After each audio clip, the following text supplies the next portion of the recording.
So why does it start in 1792? Well, this is 1792 is the one date in the book, and when I came to titling the book, I, being a historian, wanted to put 2 dates in, and the editors said, no dates, no dates. Dates are dead for titles. So we compromised on, they thought 1 date was okay. And 1792 is the right date because Mary Wollstonecraft, who Liz briefly mentioned, who is an amazing person who inaugurated this tradition, wrote a vindication of the rights of women in 1792, right in the middle of the French Revolution, looking at it afar from London.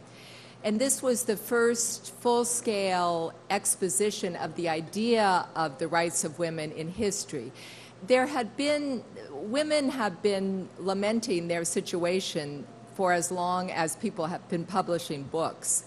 But the idea that women could do something about this situation really accompanied the rise of modern democracy with the American and French revolutions, because the idea that people were occupied a society of equals rather than a great chain of being with everybody in their appointed place was the prerequisite for being able to imagine a world in which women occupied a different relationship to government than that between that under the rule of their husband.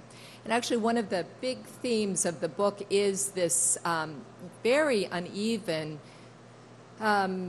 movement to release women from this political structure of marriage, which is literally a political structure until really very, very recently. Certainly the achievement of full citizenship for women with the vote was one marker, but even so, it wasn't until the 1970s, for example, that spousal rape was a legal category. Up until then, men could still rape their wives with impunity. So that's 1792. And we talked about just now about marriage, and can you talk a little bit about sort of this other theme that the book, which is motherhood, and sort of the different phases that motherhood has sort of gone through in this time? Yeah, I've taught the history of women and the history of feminism for a long time now, since I started out as a young professor in the late 1970s. And thus I've taught many cohorts of women students. In addition to that, I have my own daughter and my own son. And so I have seen the way that these ideas have worked through the generations for quite some time.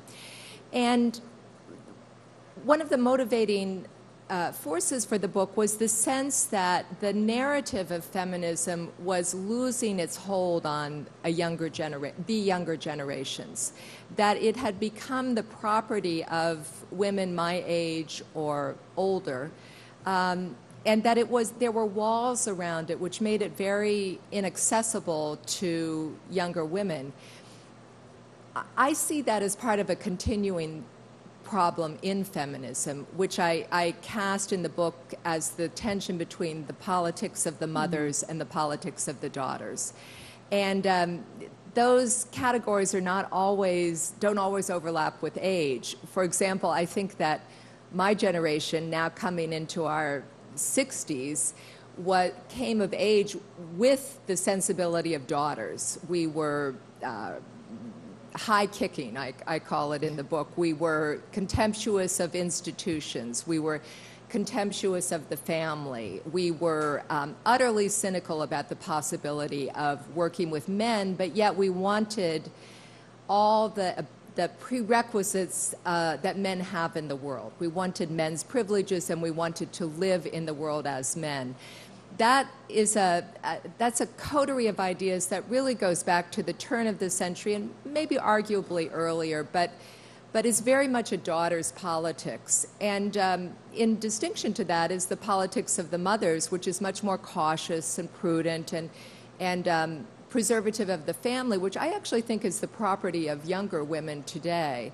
But in the most exciting moments, in the most productive moments of feminism, those two sensibilities have meshed.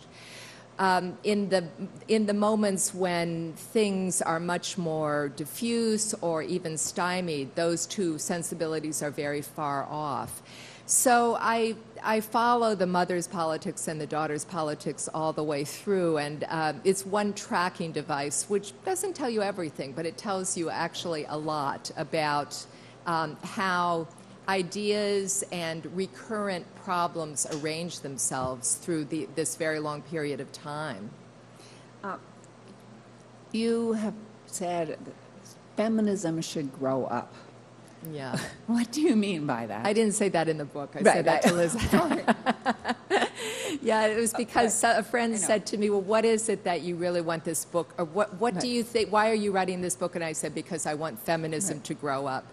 I think this was something that I came to over the last 2 years, and particularly during the Democratic primaries, in which I myself was a very strong supporter of Hillary Clinton. Now, I always hasten to say lots of people were not supporters of Hillary Clinton. I don't expect everyone to have been a supporter of Hillary Clinton, nor do I think that was the only feminist position.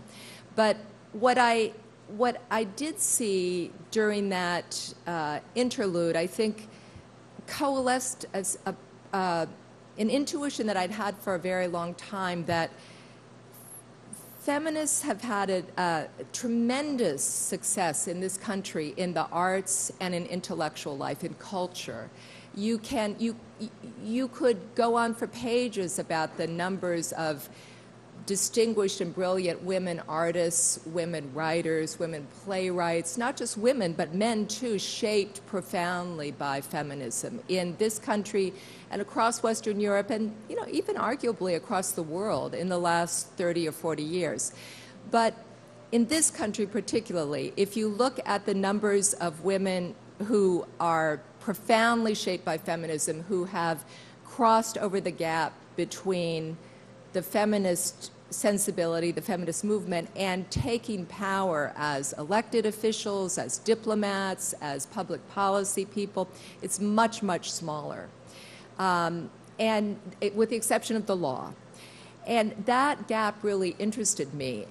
I think that there's a difficulty with this generation in particular because, or this group of generations, because we have had more successes than any other women in history. We have come very close to political power. We have certain kinds of power, but yet the idea that we could actually have real power and not speak truth to power, as the beloved dictum of feminism and other parts of the left is very difficult. I think it accounts for some of the animus against Clinton herself from the ranks of feminism, because Clinton was a politician, is a politician, and politicians are not pure people. They can't be virtuous in the sense that feminism has always somehow, at some point, allied itself with virtue. So I end the book with a short history, and I guess my reflections on the war in in Afghanistan, because I think that was a moment when these tensions really came to the fore. The contradiction in that situation was that Afghanistan came as close as you could get to ground zero for women. It was a place of utter annihilation for modern women and for women's rights. The Afghan women's movement was very, very active in getting out the word from the kind of iron curtain that descended around Afghanistan to American feminists, forging an alliance with American feminists in the 90s, which actually had real effects on Congress and the Clinton administration in pushing the United States to abandon its alliance with the Taliban. It wasn't the only factor, but it was one of those factors.